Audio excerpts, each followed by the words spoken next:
Hello সবাইকে। আজকে দেখাবো হচ্ছে দেশি ট্যাংরা মাছ রান্নার রেসিপি। মাছগুলা ছিল একেবারে তাজা আর একেবারে দেশি। দেখতেই তো পারছেন মাছগুলা কীরকম তাজা, জলের মধ্যে পুরো নড়ছে আর কি। একেবারে তাজা মাছগুলা একেবারে নদীর থেকে আনা ছিল, নদী থেকে ধরে এনেই সাথে সাথে কেটে এই সবগুলা মাছই আজকে রান্নার রেসিপিটা দেখাবো। আর আপনারা তো জানেনই তাজা মাছের স্বাদই কিন্তু অন্যরকম।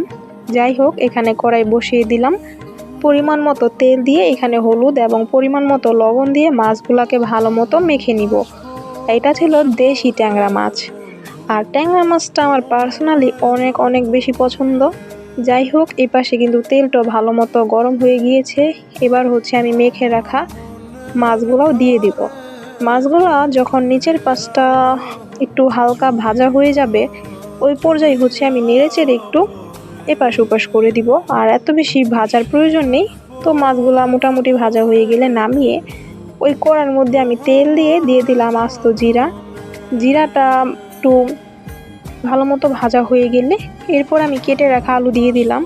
এখানে আলুটা কিন্তু আমি লম্বা লম্বা করে কেটেছি, অনেকগুলো আলুই দিয়েছি, যেহেতু শুধু আলু দিয়েই এই মাছটা রান্না করব। মাছের পরিমাণও অনেক, এই জন্য আলুটাও বাড়িয়ে দিয়েছি এবং সাথে দিয়ে দিলাম পরিমাণ মতো লবণ দিয়ে আলুটাকে কিছুক্ষণ সময়ের মতো ভালো মতো একটু ভেজে নেব। আলুটা যখন ভালো মতো ভাজা হয়ে যাবে, এবার আমি দিয়ে দিলাম কাঁচামরিচ বাটা দিয়ে আবার হচ্ছে আলুর সাথে কষিয়ে নিব। যেমন হচ্ছে কাঁচামরিচের স্মেলটা চলে যায় ওই পর্যন্ত আমি ভালো মতো ভেজে অথবা কষিয়ে নিব। তো ভালো মতো কাঁচামরিচটা কষানো হয়ে গেলে আমি হালকা একটু জল দিয়ে দিব।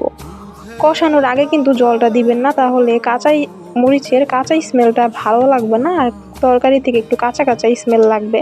তো সুন্দর মতো কষালে কিন্তু তরকারির টেস্টটাও ভালো আসে। যাই হোক, জল দেওয়ার পর এরপর আমি দিয়ে দিলাম পরিমাণ মতো হলুদের গুঁড়া। চাইলে হচ্ছে আপনারা শুকনো মরিচের গুঁড়া দিতে পারেন।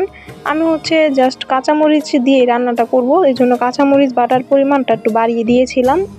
আবার একটু জল দিয়ে দিলাম। এখানে আমি গরম জলটাই দিয়েছি যেন রান্নাটা খুব তাড়াতাড়ি হয়ে যায়। তো মোটামুটি জল দেওয়া হয়ে গেলে এবার হচ্ছে আমি ঝোলের জন্য পরিমাণ মতো জল দিয়ে দিব। যেহেতু ভালো মতো মশলাটা কষানো হয়ে গিয়েছে, একবার কিন্তু সিম্পল মশলা দিয়েছি, আপনারা তো দেখতেই পারছেন। আর খুবই শর্টকাট রান্নাটা। দেশি মাছ বা তাজা মাছ রান্না করতে কিন্তু এত বেশি মশলা লাগে না, যেভাবে রান্না করেন না কেন সেইভাবেই ভালো লাগবে। যাই হোক, ঝোলটা ভালো মতো ফুটে গিয়েছে। এবার আমি ভেজে রাখা মাছগুলো সব দিয়ে দিলাম।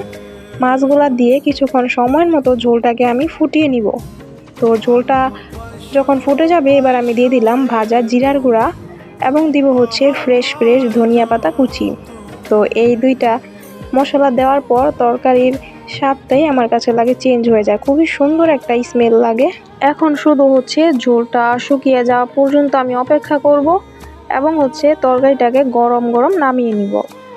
তো তরকারিটা নেড়ে চেড়ে নিচ্ছি, আর ঝোলটাও কিন্তু ফুটে গিয়েছে, সুন্দরভাবে শুকিয়েও গিয়েছে।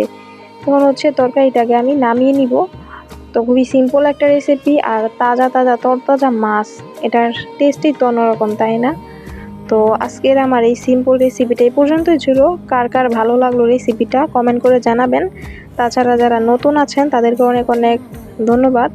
আপনারা এইভাবেই পাশে থাকবেন। তো thanks for watching this video. যদি ভালো লেগে থাকে অবশ্যই লাইক কমেন্ট শেয়ার করবেন। টাটা।